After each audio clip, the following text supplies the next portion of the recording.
Welcome, everyone, to the league. It's your commissioner speaking, and week 7 is upon us, and it's starting to get into the bye weeks. This is when it starts to come and show who's got the depth to stay up top, who has got the guys on the bench, who can maybe make some trades, and who can work that waiver wire to pick up the guys that they need uh, in their time of need. And this is when it gets down to the nitty gritty. Can teams wade through this this sludge, this um, the swamp of sadness, I guess, as you would say, for all you Never Ending Story fans out there. But yeah, let's get into it. In the standings, a lot of shit happened last week. P Man made his picks, and he went 4-2. We'll get into that a little later as well, but he went 4-2 on those picks, and they were some crazy picks. He picked the finesse to lose to the fucking dumpster fire. And that's fucking nuts in and of itself. That's probably the biggest upset we've had in this league, and especially this year, maybe even last year as well. Just looking at those two teams, and again, the dumpster fire made it out alive with less than a point, but hey, a win is a win is a win, and yeah, so let's go over the games. The Voyagers beat the Donkey Fuck out of the Heaters by about 35 points. The Titans Elite beat the Donkey Fuck out of the Rune Dogs by about 35 points. The Dumpster Fire beat the Finesse by, what, an eighth of a point? I'm sorry, not an eighth. I'm sorry, 8/10 of 80% of a point. Point 0.8 points, whatever. Fuck me. The Trolls beat the Wise Guys. The Trolls scored 100 points. The Wise Guys scored 75. Fucking awful. And that's why it was the worst game of the week. The Quailmen beat the Cartel. The Cartel put up 59 points. How the fuck does that even happen? 59.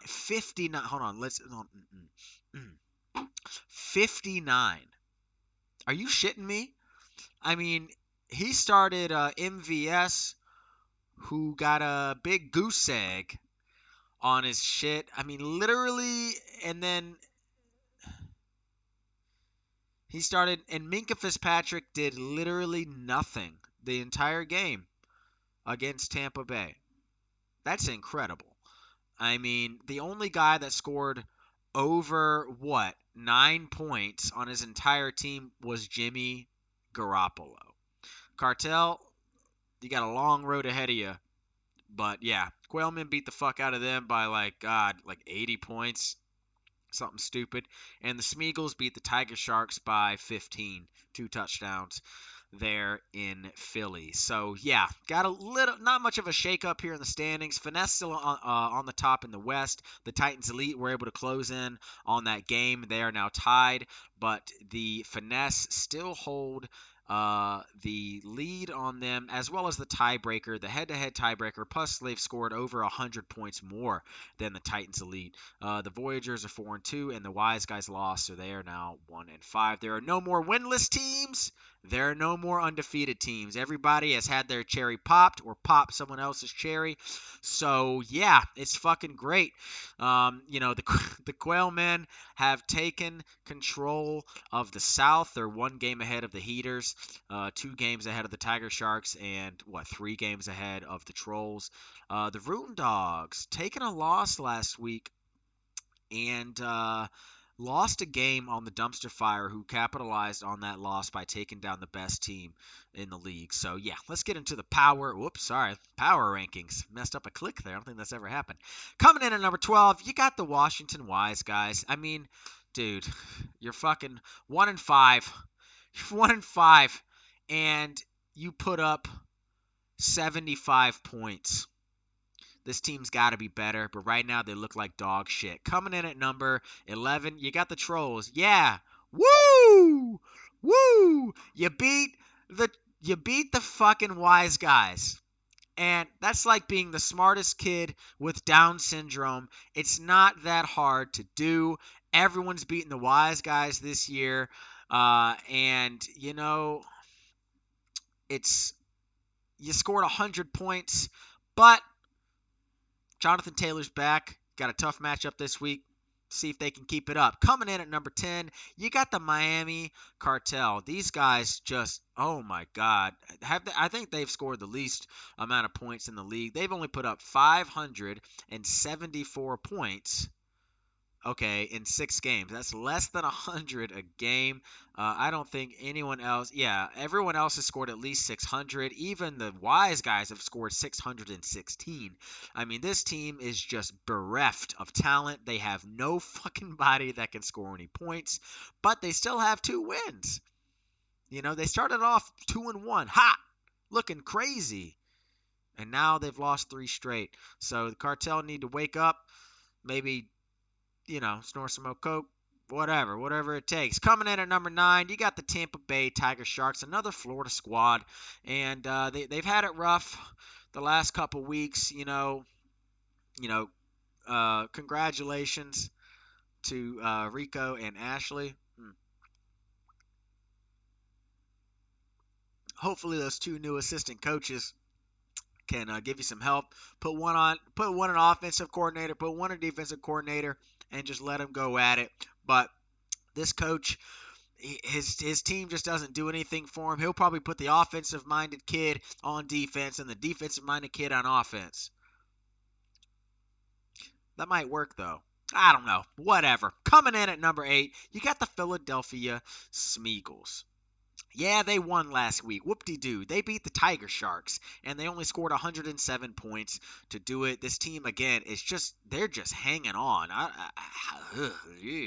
They're looking a little rough, and they just need some kind of spark. They need something to wake them up, and they've already done that this week by taking the lead against the Quailmen in their game this week, and they need that win. That's a big fucking time game for those guys, and they just got to keep it going. The Smeagol's the Smeagol's. I don't know if have they ever missed the playoffs since this league has changed to the dynasty format. I don't think so. The first year that we changed, they won the belt, and I think they've made the playoffs ever since.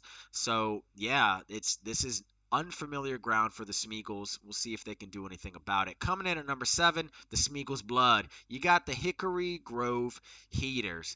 This team is better than 3-3. They are 3-3, but they only put up 108 points last week against the Voyagers, and their best guy was Ramondre Stevenson, not Kyler Murray, not Cooper Kupp, and not AJ Brown. So this team, it's almost like one guy goes off that's not supposed to, and the rest of the team just kind of shits the bed. I mean, even Cooper Kupp didn't score 15, which like never fucking happens. But maybe it was just a hiccup for this squad, but they lost the chance to basically, keep way in the South, and they got some ground to make up. Coming in at number 6, you got the Columbia Dumpster Fire. Had to move them up. Yeah, they only scored 118, but they beat the Finesse. They took them down. Okay, and now they've got Christian McCaffrey, who's in San Francisco. Now, I don't know what to make of that, you know, of that, because one part of me says, man, Christian McCaffrey, fucking fantastic, but can he stay healthy? And now he goes to the one team that literally every running back goes to die, and they gave up not a shitload, not a ridiculous amount. The Niners, that was a fair amount, maybe a little bit of an overpay, I guess, compared to the other teams that put in. But still, if they wanted him that bad, then they got him. But I mean, he's got to stay healthy. I mean, so far McCaffrey this year has looked healthy. He stayed healthy. He's been in basically every game. But now that I'm saying that, he's probably gonna fucking blow his knee. But again, he's in San Francisco, and I guess he's gonna play. and the Dumpster Fire need him. I'm not sure how they're going to utilize him. Maybe they're going to do like a double back set with Debo and CMC back there just running crazy routes. It's going to be fun to watch. It's basically must-see football out there in San Francisco. But Dumpster Fire, good win against the top team in the league. Coming in at number 5, you got the French Quarter Quail Men. And these guys are just kind of chilling, you know. They're scoring a decent amount of points, but yeah, they beat the Cartel. They could have literally probably started their bench and beat the Cartel this week. Cartel put up putrid numbers, and yeah, they're just kind of rolling along, controlling the South right now. They're doing their thing. Smeagles, the Quailmen are chilling there at number 5. Coming in at number 4, a little bit of a surprise. You got the Long Island Rune Dogs. They took a loss last week to the SC Titans Elite, and they did not put up 100 points. Bad game out of McKissick. Devontae Parker didn't do very well. Deontay Johnson didn't do very well. No one on their team really did anything outside of Harrison Smith, Saquon, and Lamar Jackson. And even Lamar only put up 15. So that was probably, I would say, probably his worst game of the year, yeah? No, he's been kind of shit the last 3 weeks. So maybe Lamar's regressing back to the mean. But he's got a good matchup against Cleveland this week. So we'll see if he can get his ass off up the canvas and get some work done. But for now, the Rune Dogs taking some losses, not scoring as many points anymore. They're starting to cool off a little bit. They got them down to number 4. And if you've noticed, guys, yeah, we got the top 3 are fucking West teams. Coming in at number 3, you got the Vietnam Voyagers. They're coming off a big week, beating the shit out of the Heaters in the rivalry game of the week. They've scored at least 130 points in 3 straight weeks. And now we're getting into the bye, and they've got some players. They got a little bit of trouble at tight end, a little bit of depth issue at running back, but they've put a band-aid on that problem for now. But the Voyagers look strong. They've scored, I think, the second most points in the league, only behind the Finesse. Yes, even more than the Rune Dogs. So 4-2. More points than the Rune Dogs. They're at number 3. Coming in at number 2, you got the SC Titans Elite. Yeah, they're 5-1. Haven't scored as many points as the Finesse, nor as much as the Voyagers. They haven't scored as much as the Rune Dogs, and they haven't even scored as much as the Dumpster Fire. But they're 5-1. Again, it's that Joe effect. And they're 5-1. They're number 2 here. And of course, at number 1, you got the LA Finesse. Yeah, they took the loss. It was close. It was a close one, but again, this team has still scored the most points in the league, and they still look almost unbeatable. It took less than a point to get them a loss, and I think the head coach is going to be a little bit miffed about that, and they're going to come out swinging next week. But let's get into the matchups. Matchup number 1, a.k.a. the worst game of the week.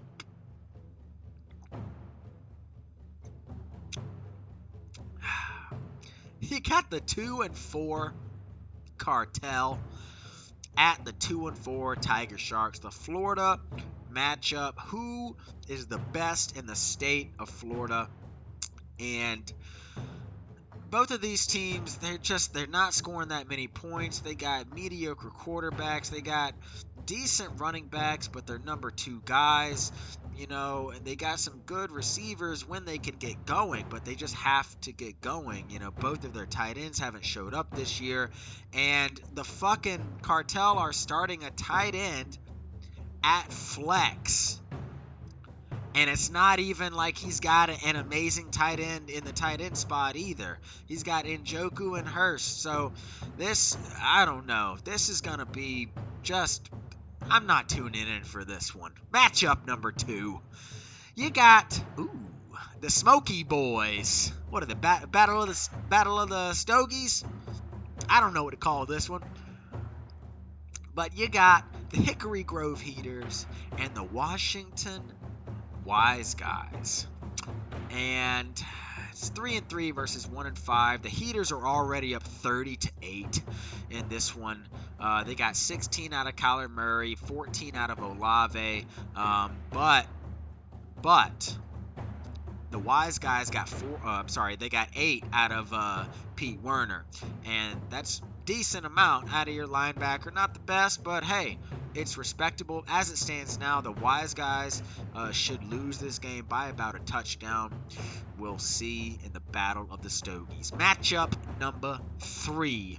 You got the Columbia Dumpster Fire flying on out to play the SC Titans Elite. And right now, it's still a close game. It says the Titans Elite should win by a couple of touchdowns. But, hey, the Dumpster Fire were supposed to lose last week, and they beat the best team in the league. Now they got the second best team record-wise. And let's see if they can they do it twice? Can they do it 2 weeks in a row? I'm not sure if they can. And if they do that, they may feel that confidence, because then, next week they got an easy game against the Wise Guys, and then they got the Voyagers. So can they take down the West? The Dumpster Fire are on a West tour, and we'll see. They've already taken down Finesse. Can they take down the Titans Elite as well? They're staying in California. They should move on up. They didn't go back to Columbia, so the guys are ready. They're fucking ready. Let's see if they can do it. Matchup number 4. You got the 2-4 Smeagol's at the 4-2 French Quarter Quailmen. And right now, Smeagol's are up 21-0. They got 14 out of Alvin Kamara, and they got 7 out of Budda Baker. So they're up by 3 touchdowns already. But the Quailmen are still projected to win by about a half of a point. So this is a toss-up right now. This might be a good game. I think it's all going to come down to probably Jamar Chase and Tyler Boyd, who the Quailmen have deployed here. It's going to be kind of ride or die with the Bengals at his wide receiver spots, and if they can get it done. And the Smeagol's are starting to Tua. It's going to be rough, but we'll see. Rivalry game of the week. You got the 1-5 Trentham Trolls going all the way out to Vietnam to play the 4-2 Voyagers. Voyagers are already up 5 touchdowns, 35-0 at the end of the first quarter. They got 3 touchdowns out of Eno Benjamin, 2 out of Nuke Hopkins. This game is off to a rough start, but it's still projected that the Voyagers will only win by about a touchdown. So this one's really going to come down to the Voyagers are deploying Kenyon Drake for the Ravens at flex, and the Trolls have Ayuk. I think that's the X Factor matchup that we have to watch here. Otherwise it's fairly even all the way down. Jonathan Taylor, Austin Eckler, that's 2 big rig motherfuckers going at it. You got Dak Prescott coming back against Joe Burrow, who's playing in Atlanta, and again, he should have a good week, and I know Dan's hoping for that big week as well. And another one is the tight ends. The Trolls have Hawkinson, and the Voyagers, with Darren Waller out, they've got Noah Fant in there. Last week they went with Disley. He didn't do shit while Fant went off. It's probably going to happen the same way. Noah Fant's not going to do dick while Disley goes off. But hey, such is that tight end life. But we'll see what happens in this rivalry game of the week. I think the Trolls have been here, 3 times already? But hey, maybe this is just where they live. Hate. Game of the week. Woo! This is big time. You got the 5-1. Ooh.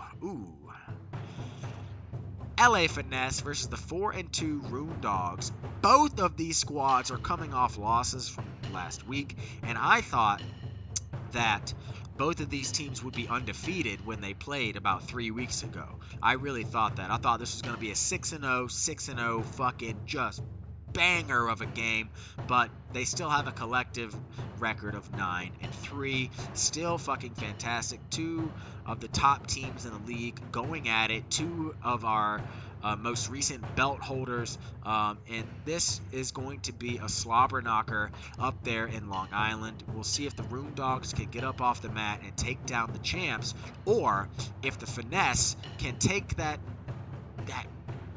devastating loss last week and just come out swinging against the Rune Dogs. Right now, the Rune Dogs are up 10-0 at the end of the first quarter. Nothing really to worry about. The Finesse should still win by 3 touchdowns, Coach E-Man says. But, hey, they lost to this fucking dumpster fire, so who knows what's going to happen. Let's get on the predictions. Woo! Good shit last week, E-Man. You went 4-2 on those crazy ass picks. So now we are 18-18. We're fucking even on the year at 50%.